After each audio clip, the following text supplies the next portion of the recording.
জল নেই, জবাবদিহিও নেই। শ্রীনাথপুরে ঠিকাদার ও পঞ্চায়েতের বিরুদ্ধে ফুঁসে উঠল জনতা। দীর্ঘ ৯ মাস ধরে পানীয় জল থেকে বঞ্চিত শ্রীনাথপুর গ্রাম পঞ্চায়েতের ৫ ও ৬ নম্বর ওয়ার্ডের বাসিন্দারা শুক্রবার দুপুরে নিয়মিত জল সরবরাহ ও ২ ঠিকাদারের বিরুদ্ধে উপযুক্ত ব্যবস্থার দাবিতে শ্রীনাথপুর পঞ্চায়েত সংলগ্ন কৈলাসহর হীরাছড়া সড়ক অবরোধ করে বিক্ষোভ দেখান স্থানীয়রা। প্রায় ১.৫ শতাধিক পরিবার দীর্ঘদিন ধরে চরম জলসংকটে ভুগছে। গ্রামবাসীদের অভিযোগ, গোটা গ্রামে পাইপলাইনের মাধ্যমে বাড়ি বাড়ি জল সরবরাহ করা হলেও ৫ ও ৬ নম্বর ওয়ার্ডে ঠিকাদার আরজান আলী ও ইমরান আলী ইচ্ছাকৃতভাবে বাড়ি বাড়ি পানীয় জলের সংযোগ দিচ্ছে না, অথচ ঠিকাদার ও স্থানীয় পঞ্চায়েত সদস্য আরজান আলী নিজের বাড়িতে পাইপ বসিয়ে জল ব্যবহার করছেন বলে অভিযোগ উঠেছে। বিক্ষুব্ধ গ্রামবাসীরা জানান, একাধিকবার স্থানীয় প্রশাসন ও দপ্তরে অভিযোগ জানানো সত্ত্বেও কোনো ব্যবস্থা নেওয়া হয়নি। এমনকি পানীয় জলের জন্য এলাকায় বিকল্পভাবে জলবাহী গাড়িও পাঠানো হয়নি। অবশেষে শুক্রবার সকাল 11:30 নাগাদ খালি কলসি ও বালতি হাতে রাস্তা অবরোধে নামেন গ্রামবাসীরা। দীর্ঘ ২ ঘণ্টা চলা অবরোধে ২ দিকে বহু গাড়ি আটকে পড়ে নিত্যযাত্রীদের চরম দুর্ভোগের শিকার হতে হয়। ঘটনাস্থলে পুলিশ পৌঁছালেও অভিযুক্ত ২ ঠিকাদার অবরোধস্থলে আসেননি। পরবর্তীতে প্রশাসনের আধিকারিকরা ঘটনাস্থলে এসে জানান, ঠিকাদার বদল করে সোমবার থেকে নতুন ঠিকাদারের মাধ্যমে পাইপ বসানো ও জলের সংযোগ দেওয়ার কাজ শুরু হবে এবং ১ সপ্তাহের মধ্যেই পানীয় জল সরবরাহ স্বাভাবিক করা হবে। এই আশ্বাসের ভিত্তিতে দুপুর ২টা নাগাদ অবরোধ প্রত্যাহার করেন গ্রামবাসীরা। শ্রীনাথপুর গ্রামে পানীয় জলের সংকট নতুন নয়, তবে এবারের প্রতিবাদ গ্রামবাসীদের দীর্ঘদিনের ক্ষোভের প্রতিফলন। একজন নির্বাচিত পঞ্চায়েত সদস্য ও ঠিকাদার হিসেবে আরজান আলীর বিরুদ্ধে ওঠা অভিযোগ শুধু দায়িত্বে অবহেলার নয়, বরং নৈতিকতার চূড়ান্ত লঙ্ঘনেরও। প্রশাসনের আশ্বাসে আপাতত অবরোধ উঠলেও এই ঘটনার সুষ্ঠু তদন্ত ও দায়ীদের বিরুদ্ধে যথাযথ ব্যবস্থা না নেওয়া হলে ভবিষ্যতে আন্দোলন আরও তীব্র হতে পারে বলে হুঁশিয়ারি দিয়েছেন গ্রামবাসীরা। জলের জন্য স্যার আজ ৯ মাস যাবত আমরা জল পাইতেছি না।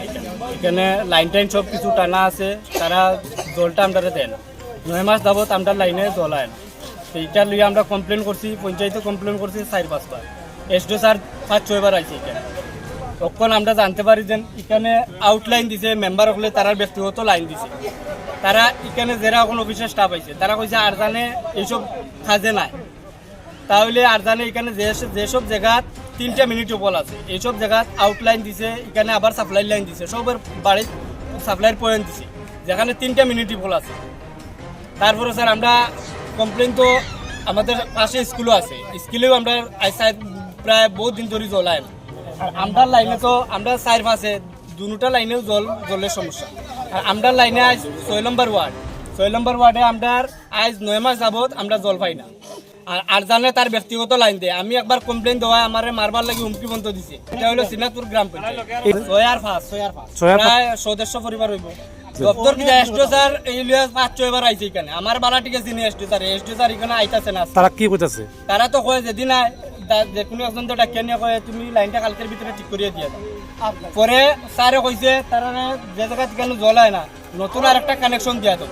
তারা ফুট সাইডে দিয়া একবারে ইরাছড়া পর্যন্ত তারা লাইনটা নিয়ে নিছে। আমাদের এদিকে প্রায় ১০ জায়গায় তারা লাইনটা নিয়ে আনতে পারে না। তারা আধা লাইনটা নিয়ে দিছে। এসডিও স্যার যে জায়গা কইছে ইকান পর্যন্ত লাইন আইব, ইকান পর্যন্ত তারা লাইন আনে না। তারা ব্যক্তিগত তারা অর্ধেক রাস্তা লাইন রাখিয়া তারা মানে তারা পার্সোনাল যেসব পরিবার এইসব পরিবারের কানে তোমার সাপ্লাইয়ের পয়েন্ট দিদি রাখিয়া দিছে। এটার কাজ বর্তমানে কেউ করেন না। এখানে যে এখন যে জানা গেছে যে এটার কাজ হইল ইমরানে করে, তবে ইমরানে তখন ব্যক্তিগত অতদিন ধরে আরজানও করাইতেছে। এখন আরজান আইতাছে না, অফিস টাইপে কইতাছে আরজানের এখানে কাজ নাই। তারা কইতাছে সরকার থেকে তারা ফান্ডে থেকে তারা সরকার থেকে তারা টাকা দিতেছে না। যে কইতাছে আমরা কইতাছি সরকার থেকে তোমার তান্ডে যে জায়গায় টাকা দিতেছে না, তা আজকে আইয়া মিডিয়ার সামনে এখানটা তুলিয়া ধরো দেন তোমার তান্ডে সরকার থেকে টাকা দিতেছে না। সরকারে কোটি টাকা দিই সাপ্লাইয়ের পয়েন্ট ২-৩টা বয়াইছে। আর তোমার পূর্ব সাইডে একটা, পশ্চিম সাইডে একটা। আর আজ ২০,০০০ আর ১০,০০০ লাগি সরকারের পয়েন্ট দিতে পারে না বাড়িতে।